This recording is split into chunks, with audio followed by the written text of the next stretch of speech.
قریب جو RHC اور VHUs ہیں وہ مکمل طور پر ری ویمپ ہو کر مریم نواز ہیلتھ کلینک کی شکل اختیار کر چکے ہیں، اور اس سال الحمدللہ ہم انشاءاللہ تقریباً 39 بلین کے ساتھ جتنے RHCs اور VHUs ہیں ان کو ری ویمپ کر کے مکمل کریں گے۔ کمیونٹی ہیلتھ سروس کا ایک پروگرام جو ہیلتھ انسپیکٹریٹ کا پروگرام ہے اس کو انکلوڈ کیا گیا ہے 12.5 بلین کے ساتھ۔ جو سب سے بڑا ہائی لائٹ انشاءاللہ اس سال ہے وہ نواز شریف میڈیکل ڈسٹرکٹ کا ہے۔ آپ نے دیکھا کہ لاہور میں پہلا نواز شریف کینسر انسٹیٹیوٹ پنجاب کا اور پاکستان کا پبلک سیکٹر کا پہلا کینسر ہاسپٹل ہے جس کو رکھا گیا تھا۔ اسی طرح کارڈیولوجی انسٹیٹیوٹ for سرگودا جو تھا وہ مکمل اس سال ہونے جا رہا ہے۔ اسی کو مد نظر رکھتے ہوئے ایک میپنگ کی گئی کہ کون کون سی ایسی بیماریاں ہیں جس کے ہسپتال موجود نہیں ہیں، اور اس کو دیکھتے ہوئے Nawaz Sharif medical district 61 billion کے ساتھ اس کا ٹوٹل حجم ہے جو لاہور میں قائم کی جا رہی ہے۔ اس میں children hospital institute of genetic blood disease کو پہلی دفعہ متعارف کرایا جا رہا ہے، institute of surgical orthopaedic medical rehabilitation کو انٹروڈیوس کرایا جا رہا ہے، specialised medical hospital medical college کو انٹروڈیوس کرایا جا رہا ہے، 1000 بیڈڈ کارڈیک انسٹیٹیوٹ جس کے اندر مختلف کارڈیک کی جو مسنگ ڈیزیزز کی فیسلٹی تھی اس کو انکریز کیا جا رہا ہے، میڈیکل یونیورسٹی ایک state of the art international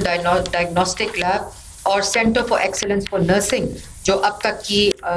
کام جس کے اوپر فیزیبلٹیز جو ہیں وہ مکمل ہو گئی ہیں۔ 11 ایسے ہسپتال ہیں جس پہ پنجاب گورنمنٹ پرائیویٹ سیکٹر کے ساتھ خود کام کرے گی، اور باقی جو ہے وہ پرائیویٹ سیکٹر کو لینڈ لیز پر دے کر انوائٹ کیا جائے گا کہ وہ خود یہاں ہاسپٹل جو ہیں مسنگ ان کو اس کے اندر انکلوڈ کریں۔ میں نے کارڈیولوجی کی بات کر لی، 8.6 بلین کے اوپر یہ ہاسپٹل ہے جس کو اس سال مکمل کیا جائے گا۔ کینسر ہاسپٹل کے لیے اس سال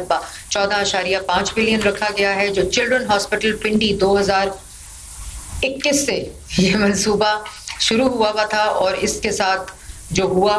وہ اس کا ریوائول پہلی بھی فیزیبلٹی میں شہباز شریف صاحب کے دور میں ہوا تھا، اور پھر اس کو سیاست کی نظر کر دیا گیا پنڈی کے کچھ حضرات کی طرف سے، لیکن 2005-6 سے 2005 سے یہ شروع ہوا تھا، اور پھر 2016-17 میں دوبارہ اس کی بات ہوئی۔ یہ فیڈرل گورنمنٹ کا پروجیکٹ تھا جو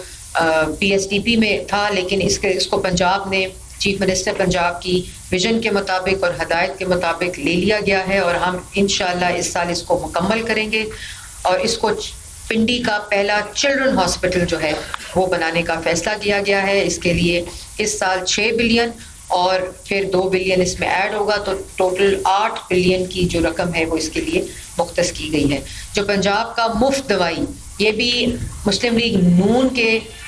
دور میں مفت دوائی شہباز شریف صاحب نے شروع کی، اس کے بعد جو حکومت آئی جس نے ہر شعبے کو مفلوج کیا اور ہر ترقیاتی منصوبے کو بند کیا، اور اسی طرح مفت دوائی کو بھی جو رسائی تھی عام عوام کی، ان مریضوں کی جن کے پاس استاد نہیں تھی خریدنے کی، اس کے لیے بند کر دیا گیا۔ پچھلے سال ہم نے اس کو دوبارہ ریوائیو کیا ہے، اور 56 بلین لاسٹ ایئر پچھلے سال مفت دوائیوں کے اوپر خرچہ ہوا، اس سال 71.5 بلین۔ آپ کو پتا ہوگا کہ جب وزیر اعلیٰ پنجاب ہسپتالوں میں جاتی ہیں تو ان کا سب سے زیادہ جو فوکس ہوتا ہے وہ مفت دوائی پہ ہوتا ہے کہ کہیں کسی مریض نے باہر سے دوائی تو نہیں لی، اور سب سے زیادہ جو ان کو اس بات پہ غصہ آتا ہے کہ آپ کے سٹور میں بھی دوائی ہے۔